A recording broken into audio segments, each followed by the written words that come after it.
নমস্কার দর্শক বন্ধু। আজ আরও একটা গুরুত্বপূর্ণ ভিডিও নিয়ে তোমাদের সামনে হাজির। আশা করছি তোমরা প্রত্যেকে ভালো আছো, সুখে আছো। তোমাদের সুখ শান্তি সমৃদ্ধি কামনা করে আমি আমার ব্লগটা শুরু করছি। ওং নমো ভগবতে বাসুদেবায় নমঃ। আজ বলবো ব্রহ্ম মুহূর্তে উঠে অবশ্যই এই 5টি কাজ করো। মা লক্ষ্মী নিজে আসবেন তোমার ঘরে। তাহলে ব্রহ্ম মুহূর্তে রহস্যই বা কী, আসলে বৈজ্ঞানিকরাও বা কী বলছে এই ব্রহ্ম মুহূর্ত সম্বন্ধে। শুধু যে ব্রহ্ম মুহূর্তের ধার্মিক ব্যাপারে আছে তা নয়, বৈজ্ঞানিক ব্যাপারেও অনেক গুরুত্ব রয়েছে। সেই কথাই আজকে আমি তোমাদের সামনে আলোচনা করব। আসলে কি এই মুহূর্তে কি ঘটে, ব্রহ্ম মুহূর্তে ঘুম থেকে ওঠার বৈজ্ঞানিক ব্যাখ্যাই বা কী, ব্রহ্ম মুহূর্তে কোন কোন কাজগুলো করতে হবে এবং কোন কোন কাজগুলো করা সম্পূর্ণ নিষেধ, ব্রহ্ম মুহূর্তে কি সকলেরই ঘুম থেকে ওঠা প্রয়োজন, ব্রহ্ম মুহূর্তে ঘুম থেকে উঠে কোন মন্ত্রগুলো জপ করলে সমস্ত ভালো হবে, যে মন্ত্র জীবনে সাফল্য বয়ে নিয়ে আসবে। এই চ্যানেলে যারা নতুন তাদেরকে বলবো একটা অবশ্যই সাবস্ক্রাইব করে দাও, এবং যদি সত্যি একটু ভালো লাগে তাহলে লাইক করে দাও। ব্রহ্ম মুহূর্ত কি, আমরা ঠিক কি বুঝি, ব্রহ্ম মুহূর্ত কথার অর্থ কি? ব্রহ্ম কথার অর্থ ব্রহ্মা তথা বিশ্ব, আর মুহূর্ত কথার অর্থ সময়। ব্রহ্ম মুহূর্ত কথার অর্থ হলো এই বিশ্বের সময়। আমাদের সংস্কৃতি অনুসারে এই সময়কে সৃষ্টিকর্তা ব্রহ্মার সময় হিসাবে ধরা হয়ে থাকে। ভারতীয় সংস্কৃতি অনুসারে 24 ঘন্টাকে 30টি মুহূর্তে ভাগ করা হয়েছে। একটি মুহূর্তকে 48 মিনিট করে ধরা হয়ে থাকে। দিনের 15টি এবং রাতের 15টি মুহূর্ত ধরা হয়েছে, আর রাতে 14তম মুহূর্তকে ব্রহ্ম মুহূর্ত বলে উল্লেখ করা হয়েছে। এখন সূর্য উদয়ের আগে দুটি গুরুত্বপূর্ণ মুহূর্ত থাকে। এই দুটি মুহূর্তের প্রথম মুহূর্তকে ব্রহ্ম মুহূর্ত বলা হয়। ব্রহ্ম মুহূর্তের সময়কাল 48 মিনিট, অর্থাৎ প্রতিদিন সূর্য উদয় ঠিক 1 ঘন্টা 36 মিনিট আগে ব্রহ্ম মুহূর্ত শুরু হয়ে যায়। সূর্য উদয়ের 48 মিনিট আগে সেটি সমাপ্ত হয়ে যায়। তবে বিভিন্ন ভৌগোলিক অঞ্চল অনুসারে এই ব্রহ্ম মুহূর্ত এক এক জায়গায় এক এক রকম হতে পারে। আবার বিভিন্ন ঋতু অনুসারে এক এক দিনে ব্রহ্ম মুহূর্ত এক এক সময় হতে পারে। ফলে আমরা কি কি উপকার পেতে পারি এই ঘুম থেকে উঠলে, ব্রহ্ম মুহূর্তে ঘুম থেকে উঠলে আমরা কি উপকার পেতে পারি? ব্রহ্ম মুহূর্তের সঙ্গে প্রকৃতির একটি গভীর সম্পর্ক আছে। এই সময় গোটা প্রকৃতি জেগে ওঠে। এই সময় পশু পাখির কলরব শোনা যায়। এই সরোবরে পদ্ম ফুল ফুটে ওঠে। এইভাবে প্রকৃত যেন মানুষের কাছে বার্তা পাঠায় ঘুম থেকে ওঠার এবং দৈনন্দিন যে যা নিজের কাজ করার জন্য। এই মুহূর্ত সময়ে কাজ করা, ধ্যান মন্ত্র জপ, ঈশ্বরের প্রার্থনা, বিভিন্ন আধ্যাত্মিক কাজকর্ম করা সব থেকে শ্রেষ্ঠ সময় এই ব্রহ্ম মুহূর্ত। ব্রহ্ম মুহূর্ত অন্যান্য সময়ের চেয়ে বেশি কার্যকরী হয়ে থাকে। এর ফলে আমাদের মস্তিষ্কে পরিবর্তনের সঙ্গে সঙ্গে ভাগ্যের পরিবর্তনও হয়ে যায়। এই সময় ঘুম থেকে উঠলে মনে এক অদ্ভুত আনন্দের উদ্রেক হয়। এই সময় ভোরবেলা যদি কয়েকদিন ওঠো তাহলে অভ্যাসেও পরিণত হয়ে যাবে। ব্রহ্ম মুহূর্ত শারীরিক, মানসিক, আধ্যাত্মিক সব দিক থেকে গুরুত্বপূর্ণ বলে মনে করা হয়। আয়ুর্বেদিক শাস্ত্র অনুসারেও ব্রহ্ম মুহূর্তে ঘুম থেকে উঠলে চিন্তা, অনিদ্রা, হতাশা সব নানান রকম রোগ থেকে মুক্তি পাওয়া যায়। বেদে এই ব্রহ্ম মুহূর্তকে খুব গুরুত্বপূর্ণ বলে মনে করা হয়েছে। সেখানে বলা হয়েছে এই ব্রহ্ম মুহূর্তে ঘুম থেকে ওঠার ফলে বিদ্যা, বুদ্ধি, বল লাভ করা যায়। এই যে কোনো কাজই ব্রহ্ম মুহূর্তে শুরু করা খুবই ফলপ্রসূ হয়। এই মুহূর্তে অমৃত তুল্য বাতাস স্বাস্থ্য এবং বুদ্ধি দুটোই বৃদ্ধি করতে সাহায্য করে। বিভিন্ন হিন্দু শাস্ত্রে ব্রহ্ম মুহূর্তের কথা বিভিন্ন জায়গায় বলা হয়েছে। শুধু হিন্দু ধর্মে নয়, পৃথিবীর বিভিন্ন ধর্মে এই ব্রহ্ম মুহূর্তকে খুবই গুরুত্বপূর্ণ বলে মনে করা হয়। এই সময় ঘুম থেকে উঠে কাজকর্ম সেরে হাত মুখ ধুয়ে আধ ঘন্টা প্রাণায়াম করলে মস্তিষ্কের কার্যক্ষমতা বাড়ে। সেই সঙ্গে সঙ্গে গৃহে ইতিবাচকের শক্তিও বৃদ্ধি পায় এবং ব্যক্তির জীবনে নানা বাধা সরিয়ে অগ্রসর হয়, এগিয়ে যায়। এবার বলবো হিন্দু শাস্ত্রে অনুসারে ব্রহ্ম মুহূর্ত কি। হিন্দু শাস্ত্রে কথিত আছে এই সময় ধ্যান, পূজা অর্চনা করে সূর্যকে অতিথি হিসাবে গণ্য করে তাকে সাদরে আহ্বান করলে এই আরেকটি পবিত্র নতুন দিন শুরু করার জন্য প্রস্তুত থাকা উচিত।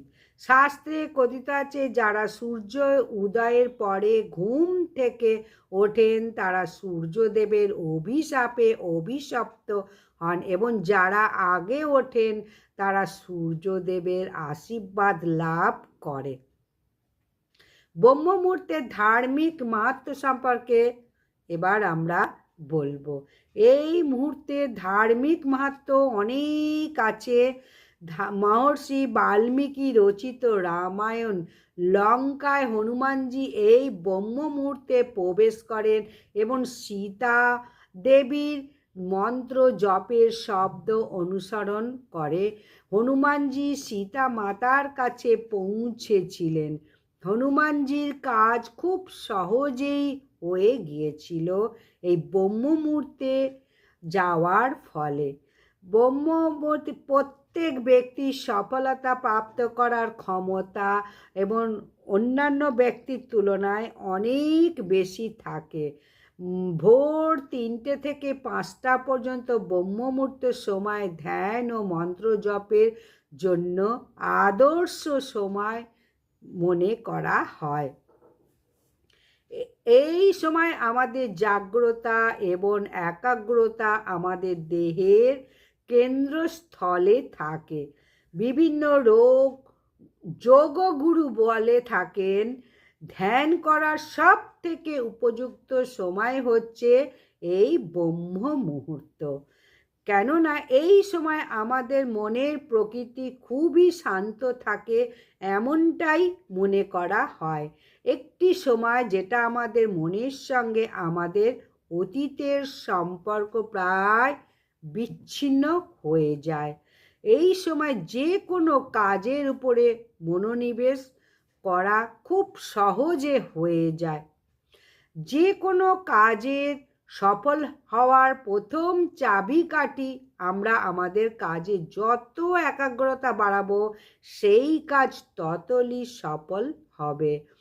তাই যখন গুরু দ্রোণাচার্যকে জিজ্ঞাসা করা হয়েছিল সমস্ত কৌরব এবং পাণ্ডবদের মধ্যে কেন অর্জুনই শ্রেষ্ঠ ধনুর্ধর হয়ে উঠল, তখন গুরু দ্রোণাচার্য বললেন অর্জুন তার একাগ্রতার জন্য সর্বশ্রেষ্ঠ ধনুর্ধর হতে পেরেছেন। কারণ অর্জুন প্রত্যেকটি কাজ খুব মন দিয়ে একাগ্র চিত্তে করে থাকেন। সে রাত্রিবেলা ধনুর্বিদ্যা অভ্যাস করত, সে তার নিদ্রাকে নিয়ন্ত্রণ করতে পারত। ব্রহ্ম মুহূর্ত সম্পর্কে এবার শুনব যে বৈজ্ঞানিক ধারণা কি বলছে, বৈজ্ঞানিকরাই বা কি বলছে। আন্তর্জাতিক যোগা ও বিভিন্ন সংস্থা জানিয়েছে এই ব্রহ্ম মুহূর্তে বাতাসে অক্সিজেনের মাত্রা সব থেকে বেশি থাকে। এই অক্সিজেন আমাদের দেহে হিমোগ্লোবিনের মিশে অক্সিজেন হিমোগ্লোবিন তৈরি করে, যা আমাদের শরীরের পক্ষে খুবই উপকারী এবং বিভিন্ন উপকারী দিকও রয়েছে। প্রথমত শরীরে রোগ প্রতিরোধ ক্ষমতা বাড়ায়, এরপর বলবো শরীরে উজ্জ্বলতা বৃদ্ধি করে, রক্তের বীজের মাত্রা স্বাভাবিক রাখে, শরীরের বিভিন্ন ব্যথা যন্ত্রণা থেকে মুক্তি পাওয়া যায়, শরীরে খনিজ পদার্থ ও ভিটামিনের উপযোগিতা বৃদ্ধি করে। বিজ্ঞানীরা বহু পরীক্ষা নিরীক্ষা করে দেখেছে যে এই ব্রহ্ম মুহূর্তে বাতাসে দূষণের মাত্রা সব থেকে কম থাকে, ফলে এই সময় ঘুম থেকে উঠলে আমাদের শরীরে মেলাটোনিন হরমোন ক্ষরিত হয়, যা আমাদের শারীরিক ও মানসিক স্বাস্থ্য ভালো রাখে। ফুসফুসের ক্ষমতা বাড়াতে থাকে, শরীরের গুরুত্বপূর্ণ অঙ্গগুলির ক্ষমতাও বৃদ্ধি করে। মানব দেহে শ্বাস প্রশ্বাসজনিত বিভিন্ন রোগ থেকেও মুক্তি পাওয়া যায়। এরপর আরও বলবো পাচনতন্ত্র শক্তিশালী হয়ে ওঠে এবং বাড়তি মেদ ঝরাতেও সাহায্য করে। মন শরীর দুটোই সুন্দর সুস্থ হয়ে ওঠে। এর ফলে মানুষের আয়ু বৃদ্ধি পায়। ব্রহ্ম মুহূর্তে কোন কাজগুলি অবশ্যই করা উচিত এটাই বলবো। আমাদের পূর্বপুরুষরা বলেছেন যে নির্দিষ্ট কিছু কর্ম করলে চেতনার সঙ্গে সম্পর্ক স্থাপন করে। এই কর্মকাণ্ড যারা করে প্রত্যেকের পক্ষে সাহায্য করে। নিজের জীবনে এই সময়কালকে বিশিষ্ট এবং ফলপ্রসূ করে তুলতে ধর্মশাস্ত্র এবং ধর্ম সম্পর্কিত হিন্দু গ্রন্থ এবং অষ্টাঙ্গ হৃদয়ের মতো প্রাচীন গ্রন্থগুলি থেকে উৎকৃষ্ট প্রমাণ দেওয়া যেতে পারে। এক হলো নাম্বার ধ্যান, নিজের চেতনার সঙ্গে মিলিত হওয়ার সব থেকে ভালো উপায়। আর সারা বিশ্ব যখন নিদ্রামগ্ন, তখন ধ্যানের চেয়ে আর ভালো কিছু হতেই পারে না। এই সময় প্রত্যেকের সচেতনতার মাধ্যমে শরীর মন সব কিছু ভালো থাকে। তাই ব্রহ্ম মুহূর্তের মধ্যে সেরা হলো ধ্যান। জ্ঞান সম্পর্ক যুক্ত যা কিছু আছে, প্রথম বলবো পড়াশোনা, আধ্যাত্মিক জ্ঞান এবং প্রজ্ঞা উপলব্ধি করার জন্য ব্রহ্ম মুহূর্তে সব থেকে উপযুক্ত সময়। প্রাচীন ধর্মগুলির মধ্যে অনুসন্ধান করুন বা জ্ঞানের সহজ মতবাদগুলি পুনরায় উদ্ঘাটিত করো। ধর্মশাস্ত্র অনুসারে ব্রহ্ম মুহূর্তের সময় শাস্ত্র অধ্যয়ন মানসিক এবং আধ্যাত্মিক সহায়তা করে। এরপর বলবো পরিকল্পনা কি। ব্রহ্ম মুহূর্তে যে সচেতনতার মাত্রা ও সজীবতা বাড়ায়, সেটা জীবনের গুরুত্বপূর্ণ বিষয়ের পরিকল্পনা করার জন্য উপযুক্ত সময় ব্রহ্ম মুহূর্ত। এটা কাজই বলো অর্থই বলো আগামী দিন সম্পর্কে বিষয়ে কোনো পরিকল্পনা। 4 হলো মানে অন্তের দর্শন। গতকাল গত পরশু ক্রিয়াকলাপ কি কি এটা মনে করতে হবে। ঈর্ষা ক্রোধ নেতিবাচক আবেগের কাছে কতবার পরাজয় স্বীকার করেছো তা স্মরণ করো। দেখো, এই স্মৃতিগুলো কোনোটি যেন তোমাকে অপরাধ বোধে আচ্ছন্ন না করে। কেবল এই মুহূর্তগুলির সম্পর্কে সচেতন হতে হবে। প্রতিদিন এটা করার ফলে আবেগগুলির কাছে পরাজয় স্বীকার করার প্রবণতা হ্রাস পাবে। অবশেষে খারাপ কর্মও হ্রাস পাবে এই চেতনতা থেকেই। এরপর বলবো, বাবা মা গুরু বা ঈশ্বরকে স্মরণ করতে হবে ব্রহ্ম মুহূর্তে। আমরা কোনো সময় পাই না, সারা দিনের ব্যস্ততায়, ইঁদুর দৌড়ে। তাই ঋষি শৌনক পরামর্শ দিয়েছে যে ব্রহ্ম মুহূর্তে সময়কালে পিতা মাতা গুরু ঈশ্বর সেই সমস্ত শক্তি যে এই সৃষ্টিকে চালাচ্ছেন সেই তাদের বিশ্বাস করে মাথা নত করতে হবে তাদের কাছে ব্রহ্ম মুহূর্তে। এই শক্তিকে ঈশ্বর বা জাগতিক শক্তিও বলা যেতে পারে। আর ব্রহ্ম মুহূর্তে কোন কোন কাজগুলো ভুলেও করবে না। ব্রহ্ম মুহূর্তে উঠে কখনো খাওয়া উচিত না, তাহলে শারীরিক অসুস্থতা দেখা যায়। এই সময় কখনো কোনো খাবার গ্রহণ করবে না। মনের মধ্যে চাপ পায় এরকম কোনো কাজ করো না। এমন কোনো কাজ করো না যাতে প্রচুর শ্রম লাগে, এর ফলে কিন্তু আয়ু হ্রাস পায়। প্রত্যেকের কি ঘুম থেকে ওঠা প্রয়োজন? এর উত্তরে বলবো, অষ্টাঙ্গ হৃদয় অনুসারে কেবল সুস্থ সবল মানুষরাই ব্রহ্ম মুহূর্তে শয্যা ত্যাগ করো। যাদের ব্রহ্ম মুহূর্তে ঘুম থেকে ওঠার কোনো প্রয়োজন নেই, কাদের বলবো শোনো, গর্ভবতী মহিলা, শিশু, প্রবীণ ব্যক্তি, যারা আগে থেকেই এদের ওঠার অভ্যাস নেই, অসুস্থ শারীরিক ও মানসিক যেভাবেই হোক, এদের ঘুম থেকে ওঠা নিষ্প্রয়োজন। এরপর বলবো যে ব্রহ্ম মুহূর্তে কোন মন্ত্রগুলি জপ করলে চিত্ত শুদ্ধি হবে। ব্রহ্ম মুহূর্তে উঠে হাতে তালু দেখে ইষ্টদেবকে স্মরণ করতে হবে। তারপর বসুমতীকে নমস্কার করতে হবে। ব্রহ্ম মুহূর্তে গায়ত্রী মন্ত্র জপ করার পাশাপাশি ধ্যান মুদ্রায় বসে মহাদেবকে স্মরণ করো এবং ওম শব্দটি উচ্চারণ করতে পারো। এর ফলে মন শান্ত একাগ্র হবে। ব্রহ্ম মুহূর্তে এই মন্ত্র জপ করলে পরিবারের সুখ সমৃদ্ধি বৃদ্ধি পাবে, পাশাপাশি ধন ঐশ্বর্য বৃদ্ধি হয়। শাস্ত্র যে ব্রহ্ম মুহূর্তে ধ্যান করা উচিত। এই সময় পরিবেশ শান্ত থাকে। এমন শান্ত পরিবেশে ধ্যানমগ্ন হওয়াকে শুভ এবং ভালো বলে মনে করা হয়।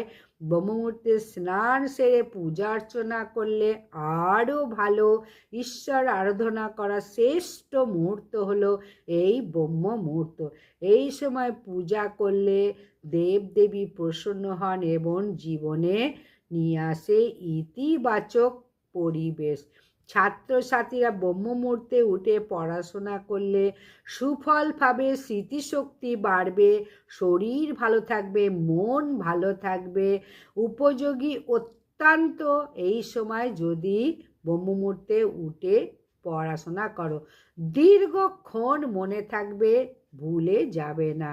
এই মুহূর্তে উঠে আরও কি জপ করা উচিত? সবসময় হাতের দিকে তাকিয়ে বলছে, একটা করাগ্রহে বসতে লক্ষ্মী, কর মধ্যে সরস্বতী, কর মূলে তু গোবিন্দ, প্রভাতে কর দশনাম, সমুদ্র বসনে দেবী, পর্বত স্তনাঙ্গুলে, বিষ্ণু পত্নী সর্বোত্তভম, পাদস্পর্শং ক্ষমস্ব মে।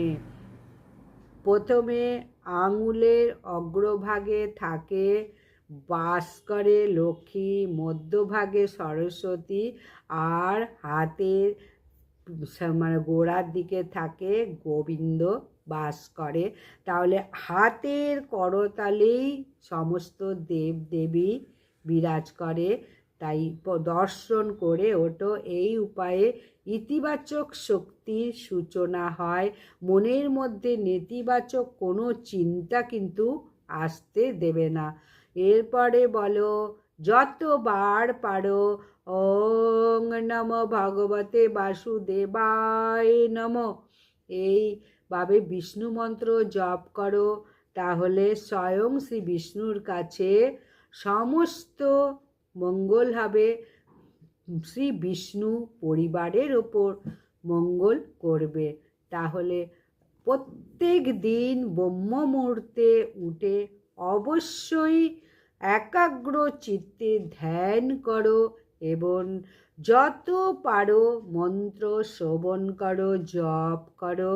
এরপর বলবো প্রত্যেকে যদি খুব সুন্দর লাগে ভিডিওটা, ব্রহ্ম মুহূর্তে অবশ্যই ওঠো এবং উপকারের জন্য শরীর মন সমস্ত কিছু ভালো থাকবে। নিজেকে সুস্থ রাখার জন্যে ব্রহ্ম মুহূর্তে অবশ্যই ওঠো। তাই ব্রহ্ম মুহূর্ত ওটাকে বলবো খুবই গুরুত্বপূর্ণ, শাস্ত্রসম্মত। প্রত্যেকে ভালো থাকো, সুস্থ থাকো এবং যদি ভালো লাগে অবশ্যই লাইক, সাবস্ক্রাইব, শেয়ার করে দাও। নমস্কার।